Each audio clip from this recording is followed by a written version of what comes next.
नमस्कार, आप देख रहे हैं मातृभूमि। मैं हूं आपके साथ शोभना यादव। जिस तरीके से समीर वानखेड़े के ऊपर नवाब मलिक लगातार आरोप लगा रहे हैं, उसके बाद पूरा परिवार समीर वानखेड़े का मीडिया के सामने है। लगातार उनकी तरफ से अपने तथ्य, अपने कागज पेश किए जा रहे हैं। इस समय आप स्क्रीन पर देख सकते हैं यास्मीन वानखेड़े, जो कि समीर वानखेड़े एनसीबी के जोनल डायरेक्टर हैं। उनकी बहन हमारे साथ एबीपी न्यूज पर मौजूद है, उनसे हम जानना चाहेंगे। यास्मीन, सबसे पहले तो मैं जानना चाहूंगी कि नवाब मलिक, आखिर ऐसा क्या हो गया कि नवाब मलिक समीर वानखेड़े के पीछे पड़ गए, जैसा कि आपका परिवार लगातार कह रहा है, आरोप लगा रहा है?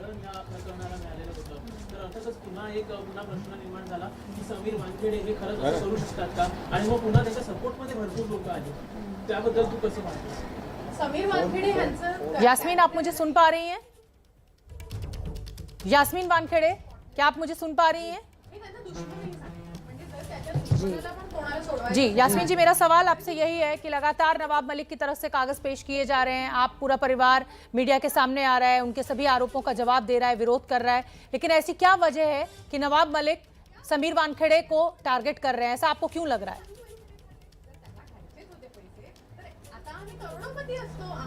आप ही के सवाल में आपका जवाब है। अगर उनको टारगेट करना है तो वो पेपर। मैम, आपके यहाँ शायद टीवी चल रहा है, उसकी आवाज आप बंद कर देंगी तो अच्छा हो जाएगा। आपके आसपास कोई टीवी या कोई वीडियो चल रहा है? नहीं, मेरे पास टीवी नहीं, मेरे पास काफी जी नहीं। ऑन यहाँ पर दूसरी इंटरव्यू दिए जा रहे हैं। यहाँ पर मीडिया है, मेरी भाभी जी बोल रही है, पूरा खानदान बोल रहा है, तो आपको वो सुनाई देगा शायद। तो मैं ये बोलना चाहती थी कि वो उनको ये माध्यम से बताया जाए कि मेहरबानी करके आप ट्विटर पे और फेसबुक को ऑनरेबल कोर्ट या जस्टिस सिस्टम ना समझें। आप अपने एविडेंसेस हैं, ये सब एविडेंसेस को लेकर आप कोर्ट पहुंचिए। आपके पास, if you are so sure about your evidences, why don't you go to the court? मेरा सवाल ये है, why are you tweeting it, why you going on social handles? आपको क्या लगता है कि जो हमारे कॉन्स्टिट्यूशन और जो हमारा संविधान है वो आपके लिए, आपके मतलब वो आपको इतना काबिल नहीं लगता है कि आपके ये सब गलत एलिगेशंस को कन्फ्रंट करेगा? आपको ये बात पता है कि आपके एलिगेशंस बिल्कुल गलत है, उसमें बेसलेस है, आपके एलिगेशंस में कोई भी दम नहीं है और सब झूठे हैं, इसीलिए आप उन्हें ट्विटर में डालना चाहते हैं, ना ही के कोर्ट में। तो मतलब आप ये कह रही हैं यास्मीन वानखेड़े कि आप और आपका पूरा जो परिवार है वो तैयार है किसी भी तरीके की जांच के लिए? बिल्कुल बिल्कुल बिल्कुल। सत्य में विजय थे। हम बिलीव करते हैं in the judiciary system. I am a lawyer, I believe in the judiciary system. हम संविधान के लोग हैं। I believe in justice. अगर हम गलत नहीं हैं तो हम बिल्कुल तैयार हैं, कोई भी इंक्वायरी हो, कुछ भी हो, हम कोई भी डर नहीं है। लेकिन हाँ, एक तकलीफ ज़रूर होती है बहन की तरह कि आप इंक्वायरी किसकी कर रहे हो। आप एक सच्चे ऑनेस्ट ऑफिसर की इंक्वायरी कर रहे हो, आप एक गलत मैसेज लोगों को पहुँचा रहे हो। कल को अगर जो भी यूपीएससी और एमपीएससी का एग्ज़ाम देना पसंद करेगा, उसको ये बात पता होनी चाहिए कि अब ऑनेस्टी से अगर जियोगे तो उनकी बहनों को ट्रोल किया जाएगा, उनको गाली दी जाएगी, उनके जो पिताजी है उनको अपने कास्ट प्रूफ देना पड़ेगा, कास्ट सर्टिफिकेट का, कि वो कौन सी जाति से बिलोंग करते हैं। और ये कर रहे हैं हमारे नवाब मलिक जी। एक मीडिया ट्रायल के थ्रू हमें पास होना पड़ रहा है। जैसे आपने बोला कि आवाज़ कम कीजिए, वो भी वहाँ लड़ रहे हैं, वो भी जवाब दे रहे हैं। एक मीडिया ट्रायल चल रहा है, एक परसेप्शन वॉर चल रहा है। ये it is just a perception war, और जिसका हमें जवाब देना पड़ रहा है, जबकि हमारी कोई गलती भी नहीं है। ये आप यास्मीन जी, ये मीडिया ट्रायल जो आप कह रही हैं, इस पे मुझे थोड़ा सा एतराज़ है, और एतराज़ इसलिए है क्योंकि आप मीडिया के सामने आई हैं, आप अपना पक्ष रखना चाहती हैं, हम तो आपका पक्ष रख रहे हैं, और आप कह रही हैं कि मीडिया ट्रायल चल रहा है। हमने कोई उंगली आपके ऊपर नहीं उठाई। आपके भाई समीर वानखेड़े के ऊपर सिर्फ नवाब मलिक नहीं, यास्मीन जी, सिर्फ नवाब मलिक ने नहीं उंगली उठाई है, जो प्रभाकर सहील हैं उन्होंने भी उंगली उठाई है। भ्रष्टाचार को लेकर आपके भाई जो हैं वो सवालों के घेरे में हैं, और खुद एनसीबी भी उनकी जांच कर रहा है। तो ये मीडिया ट्रायल नहीं है मैम। जी सुनिए, इस चीज को कोर्ट में, it is sub judice, it should be asked in the court. The हमारे, please believe in the constitution, please believe in the संविधान। संविधान में यकीन कीजिए, they will never go wrong. Anything coming from the constitution, it is sub judice. Let the court be the answer. Let the honorable judge respond your questions. बिल्कुल ठीक है, लेकिन यास्मीन वानखेड़े, मेरा सवाल आपसे यही है कि आरोप आपके ऊपर ये लगाया जा रहा है कि आपके जो पिता थे उन्होंने धर्मांतरण किया था, आपकी माँ एक मुस्लिम है, और इसीलिए समीर वानखेड़े ने अपनी जाति का गलत प्रमाण पत्र देकर जो नौकरी पाई वो गलत है। ये दस्तावेज नवाब मलिक के द्वारा पेश किए जा रहे हैं। मैं इसीलिए चाहती हूँ कि क्या समीर वानखेड़े, जो समीर दाऊद वानखेड़े जो लिखा जा रहा है, उस पर आपकी क्या सफाई है? मैं यही आपको बताना चाहती हूँ, अगर आपने बोला कि नवाब मलिक ने लगाया है, आप सही हो, आपने बोला है नवाब मलिक ने लगाया। नवाब मलिक कौन है? कोर्ट है। आपने कहाँ पर ये एविडेंसेस दिए हैं कि कास्ट आपने अभी तक पुलिस में शिकायत क्यों नहीं दर्ज कराई? वानखेड़े कहाँ बोला गया है? क्या कोई आपको पता है मैंने पुलिस में शिकायत दर्ज करवाई है ओशिवारा पुलिस स्टेशन में। मैं उसे ट्विटर हैंडल पे लगाना पसंद नहीं करूंगी। एक पब्लिक डोमेन में मैं उसको रखना पसंद नहीं करूंगी। Do you know that I am a private person and I am a criminal lawyer और आई एम अ लॉयर। मैं संविधान के हिसाब से चलूंगी। आप मुझे चाहते हो कि मैं ट्विटर पे नवाब मलिक की तरह बिहेव करूं? मैं 1 मिनट पीसीआर से कहना चाहूंगी, मुझे बहुत डिस्टर्बेंस कान में है। प्रोसीडिंग्स होंगी। हाँ। जी यास्मीन, बोलिए, अपनी बात पूरी कीजिए। मैं बेसिकली मैं आपको ये जवाब as a person of constitution, जो भी कार्रवाई की जाएगी वो लीगल की जाएगी। जो भी कार्रवाई की जाएगी उसे बताया जाएगा, पेश किया जाएगा। I will be coming soon with all the proceedings which I have gone ahead. तो मतलब आप ये कह रही हैं कि आप पुलिस में अब शिकायत दर्ज कराने जा रही हैं? अब आप इस पूरे मामले की नवाब मलिक के खिलाफ पुलिस में जाएंगी? मैंने ओशिवारा पुलिस स्टेशन में ऑलरेडी शिकायत दर्ज की है। ठीक है, तो आप ये शिकायत दर्ज करा चुकी हैं। I have filed case which जी आप अपनी बात पूरी कीजिए यास्मीन। नो बिकॉज आपके ये जो मिनिस्टर हैं, इन्होंने इतना पता नहीं है, शायद उनको लॉ की नॉलेज ना हो। He has created offences against the privacy of the woman. He has fundamentally gone against the right of women, and he has insulted, put defamatory statements against them. एक औरत को, आप एक लॉयर को अगर एक डॉन बोल रहे हो, this is completely against the constitution, this is completely against the और अगर मुझे ट्रोलिंग हो रही है, अगर मुझे अननोन कॉल्स आ रहे हैं और मुझे बोला जा रहा है कि मुझे उठाया जाएगा कोर्ट के थ्रू, आप कौन से कोर्ट में हो, आपके मुंह पे एसिड फेंका जाएगा, आपको मार दिया जाएगा, we will hang you in public, आप कहाँ रहते हो, आपको हम मार देंगे, हम आपको गायब कर देंगे। Is it all right on the platform of, आप मुझे एक बात बताइए, ये सब चीज़ें कहाँ हो रही है? On the platform of Twitter, on any public domain. अगर इन बातों में थोड़ा सा भी सच है तो मेरा ये एक एडवाइस है आपके चैनल के through, mister Nawab Malik ji, go pick up your group और whatever your counselling is, and please go to the court.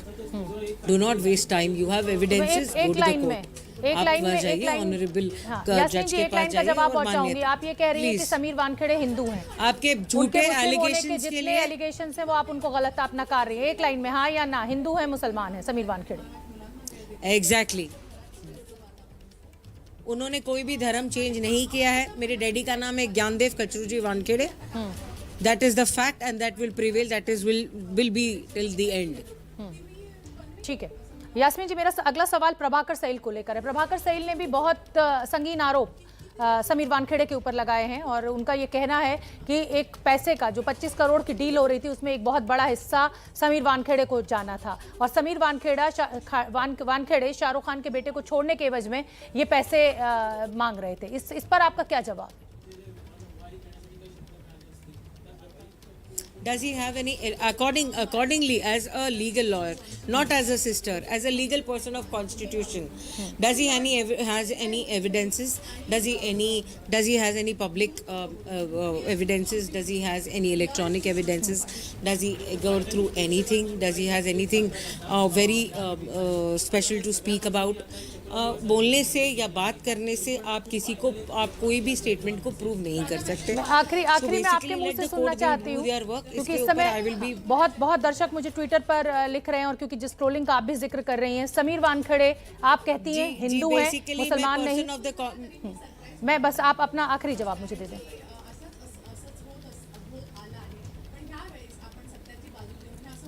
जी, समीर वानखेड़े एक हिंदू हैं और उनका देश और उनका कोई परिवर्तन नहीं हुआ है। ठीक है, आप उनका कास्ट सर्टिफिकेट्स और ये सब चीज़ें हमारे पास रखी हुई है, you can check over, ask the court, will not show it to any ministers.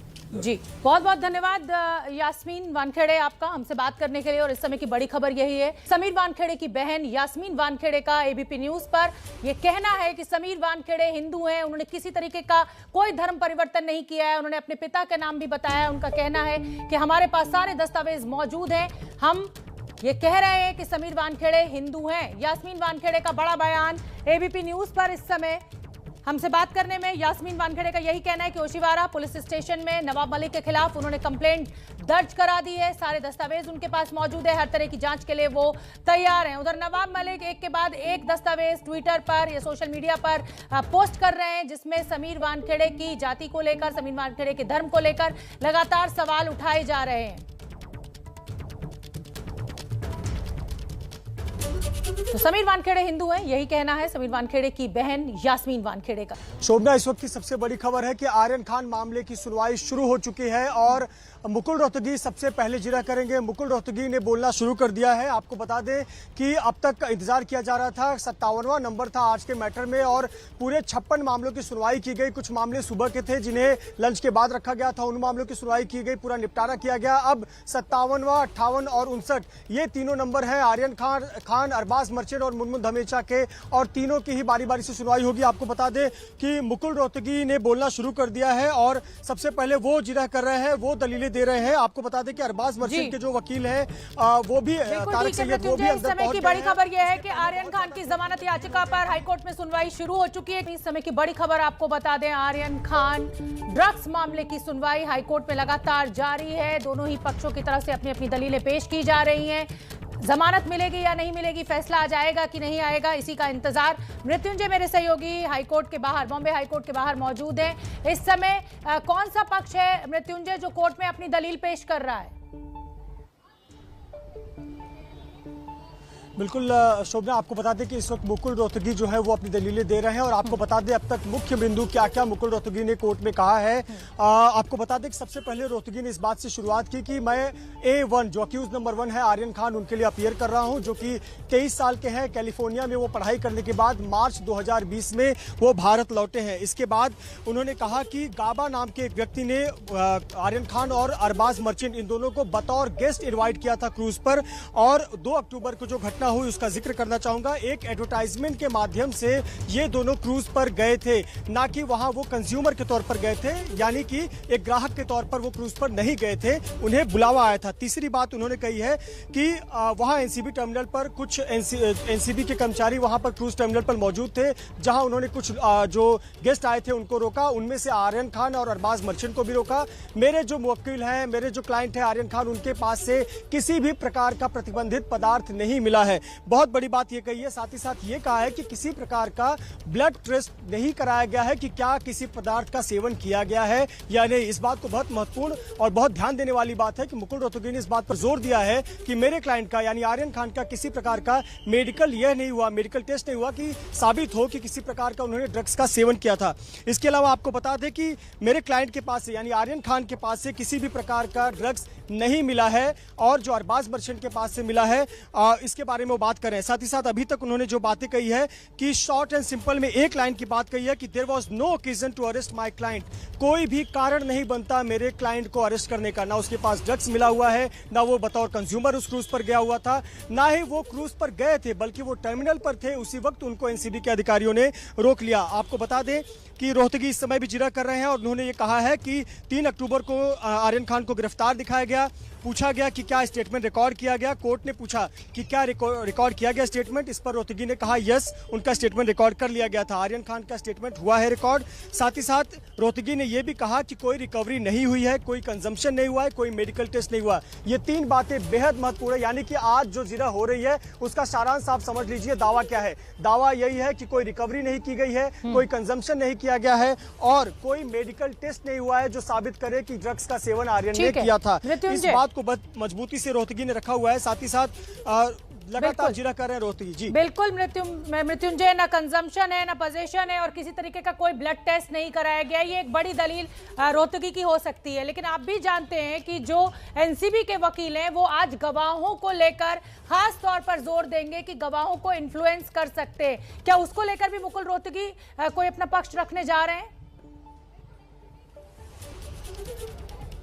शोभना, आपको बता दें कि ये बहुत लंबी जिरह होने वाली है। इसे आप यह ना सोचे कि ये 10 मिनट या आधे घंटे में खत्म होने वाली जिरह है। ये लंबी चलने वाली है। मुकुल रोहतगी अपना पूरा वक्त लेंगे और बहुत मजबूती के साथ अपना पक्ष रखेंगे। एक एक तथ्यों को, यानी कि 2 अक्टूबर से लेकर आज तक की घटनाक्रम का वो जिक्र करने वाले हैं। तो अभी वो 2 अक्टूबर की रात और 3 अक्टूबर के घटनाक्रम के बारे में बता रहे हैं। इसके बाद जो अन्य विषय है उस पर चर्चा करेंगे। जब मुकुल रोहतगी अपना पक्ष रख लेंगे, उसके बाद अरबाज मर्चेंट के वकील पक्ष रखेंगे, उसके बाद मुनमुन धमेचा के वकील पक्ष रखेंगे। इन तीनों का पक्ष रखने के बाद तब एनसीबी अपना पक्ष रखेगा। तो जो सवाल आप पूछ रही हैं वो उसका पक्ष आने में काफी समय है। अभी तो मुकुल रोहतगी जिस प्रकार से जोर दे रहे हैं, जिस प्रकार से अपने तथ्यों को रख रहे हैं, बड़ी ये भी हो सकता है कि ये जो पूरी जो जिरह है ये कल के लिए टाली जाए कोर्ट की तरफ से, क्योंकि अब 4:30 का लगभग वक्त हो गया है, 4:36 और ऐसे में 1-1.5 घंटा तो कोर्ट एक्स्ट्रा दे सकती है। तो क्या माना जाए कि कल तक के लिए टल सकता है कोर्ट की तारीख, या अगली तारीख आने में समय लगेगा?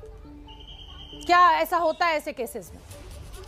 शोभना, निश्चित तौर पर बिल्कुल शोभना, कुछ विशेष केसों में थोड़ा बहुत एक्सटेंशन मिलता है, लेकिन यहाँ जज भी समझते हैं और तमाम जो पक्ष हैं वो भी समझते हैं कि हर कोई अपनी बात कुछ समय में नहीं रख पाएगा। यहाँ पर उनको पुराने साइटेशंस भी जिक्र करने हैं, पुराने जो पिटिशंस किए गए हैं उसका भी जिक्र करना है। एनसीबी ने कुछ नई रिप्लाई फाइल की है 38 पन्नों की, उस पर भी जवाब देना है। तो ये चाहे एक पक्ष हो, एनसीबी हो, चाहे वकील हो, उनको सभी को ये बात पता है कि किसी का जो बात है वो पूरा नहीं हो पाएगा। तो जैसा आप संभावना जता रही है, बिल्कुल वो होने की पूरी संभावना है कि आज कुछ पक्ष को सुना जाए और जो बाकी के हैं उनको अगली तारीख दिया जाए। हो सकता है कल कंटिन्यू करा दिया जाए या अगली तारीख दिया जाए, इसमें पूरी संभावना है। लेकिन जो अभी का फोकस है, जब 4:15 बजे से ये बेंच बैठी है कोर्ट में मैटर नंबर 57 सुनने के लिए, मैटर नंबर 57 जो कि आर्यन खान से संबंधित है, इस पर मुकुल रोहतगी अपनी जिरह कर रहे हैं। मुकुल रोहतगी पूरे पक्षों को रख रहे हैं और अलग अलग दलीलों को रख रहे हैं किस प्रकार से आर्यन खान की गिरफ्तारी को अनुचित बताया जा रहा है। बिल्कुल बिल्कुल ठीक कह रहे हैं मृत्युंजय, कहीं ना कहीं पूरी कोशिश होगी आर्यन खान के वकीलों की कि किसी भी तरह आर्यन खान को जमानत मिल जाए हाई कोर्ट से, क्योंकि दिवाली की छुट्टियां भी होनी है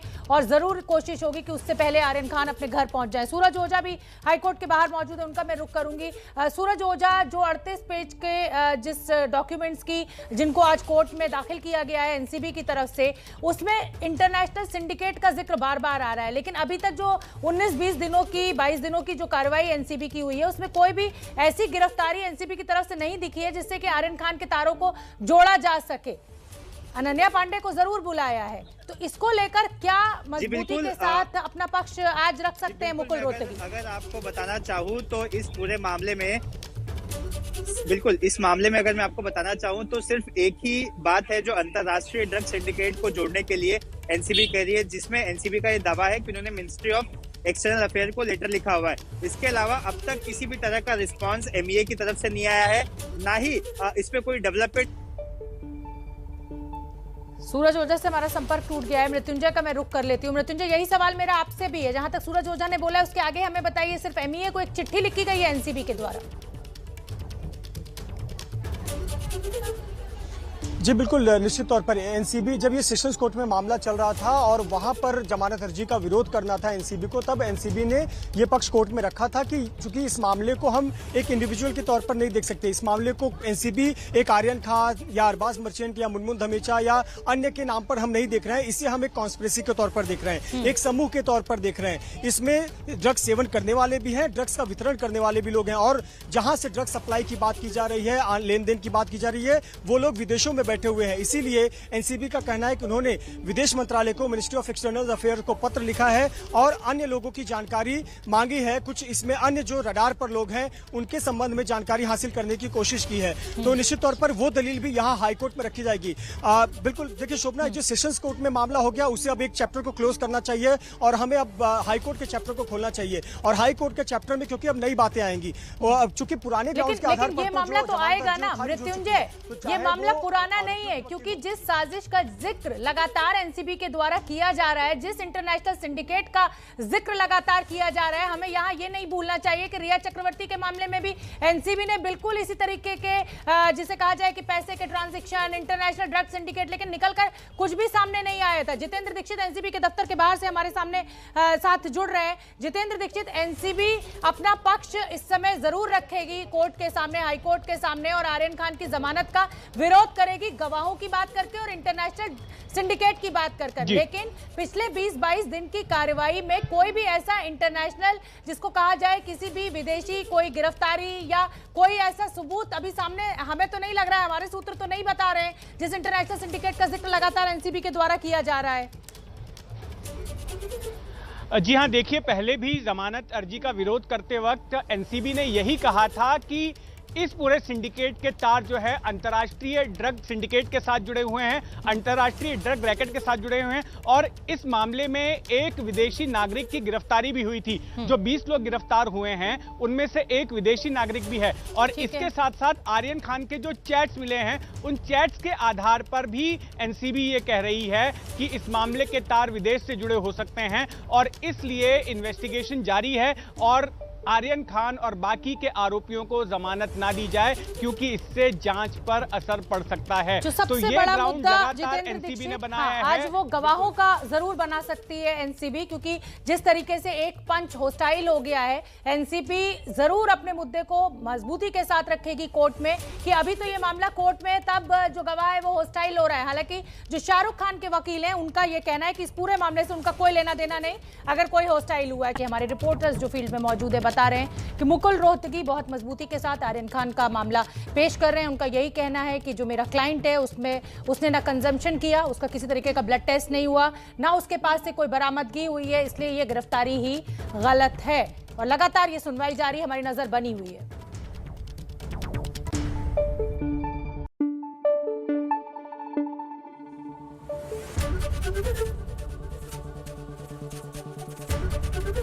एबीपी न्यूज आपको रखे आगे।